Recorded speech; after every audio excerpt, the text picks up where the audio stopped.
Hello everyone, this is In Between Continents. In this channel, and first of all in this video, I will share with you how the world looks from Istanbul, the place where continents collide, the place where I live. I know my pronunciation is not clear sometimes. It's possible that you may don't like my sound, but I will try. I don't want to use AI voice for this. It's myself. I'm gonna throw these videos to the universe without expectations, so feel free to skip if you don't like it.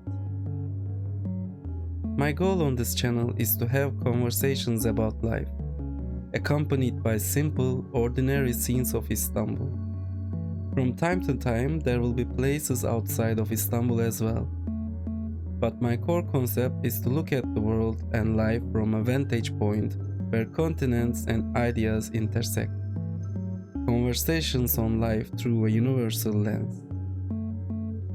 I born in Istanbul and spent 40 years of my life in this city.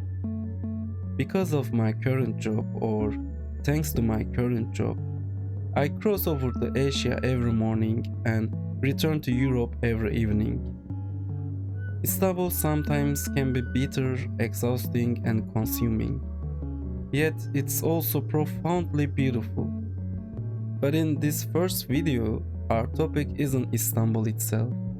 Our topic is how the world looks from here, right now, in this day and age.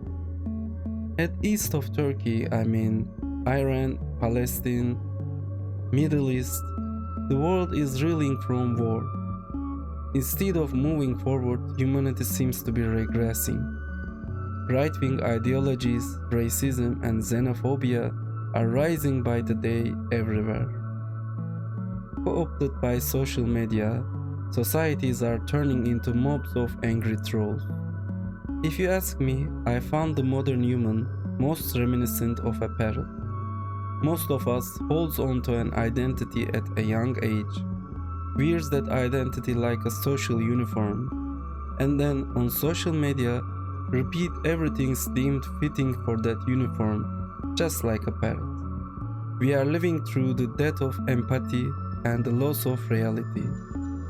Lean back for a moment, imagine that people are merely parrots, and then look at social media again. Copied contents, copied rhetoric everywhere. There are of course many root causes for this.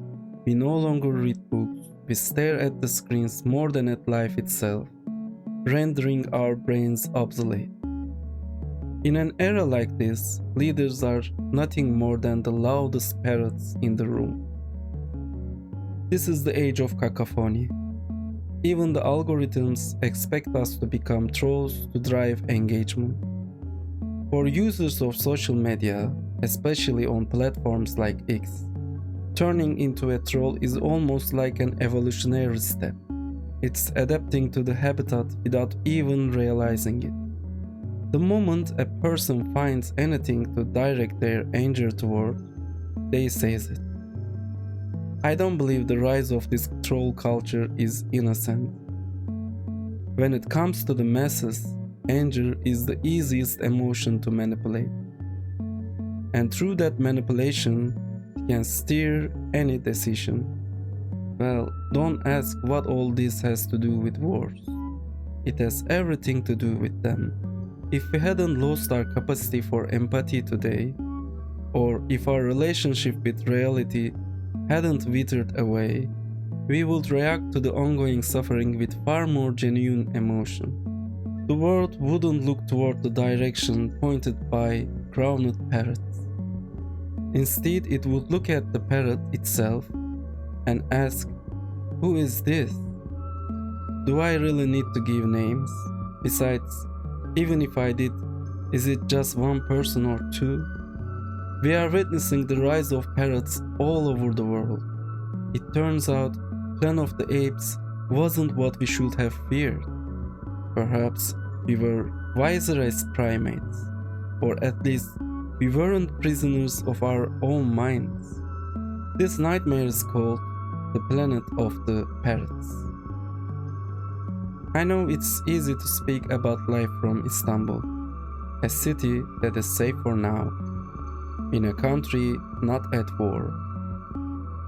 Every evening I watch the dolphins of the Bosphorus in the blue waters. Yes, there are dolphins swim through the Istanbul Strait, and I think there are even more of them this year.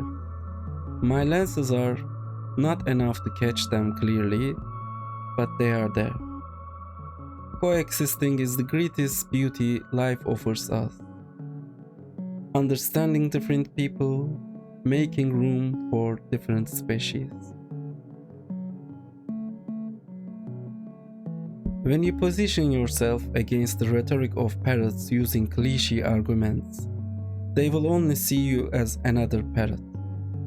Politics is filled with polemics that have been repeated and debated an infinite number of times. Over there is a ready-made answer for every kind of parrot. Moreover, the modern human, having lost all empathy, will never truly listen to you.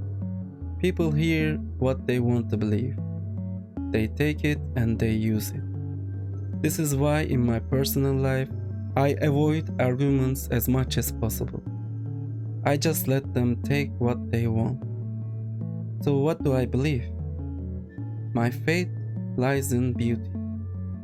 What will save the world is elevating beauty.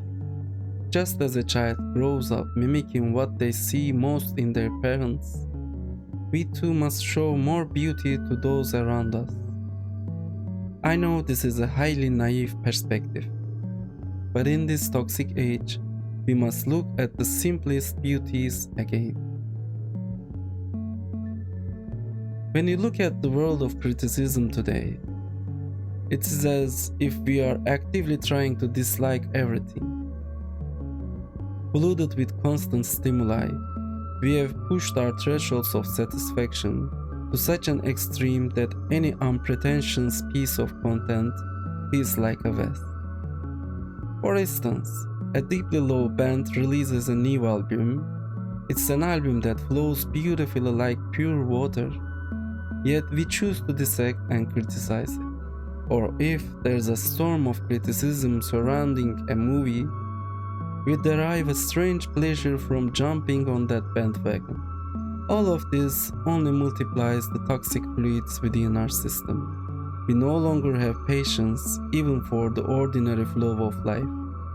As long as art, law, and the natural state of life are looked down upon, the world keeps spinning with an ever-increasing amount of these toxic fluids.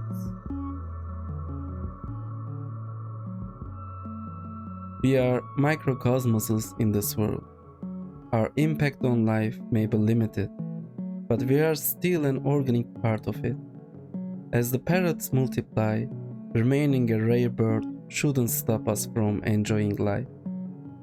A human being's greatest punishment, as well as their greatest reward, is who they have transformed into, who they are today. You tell us. Who are you now? Would you want to be a parrot? I wouldn't. When parrots screech everywhere, the drums of war will inevitably echo from somewhere.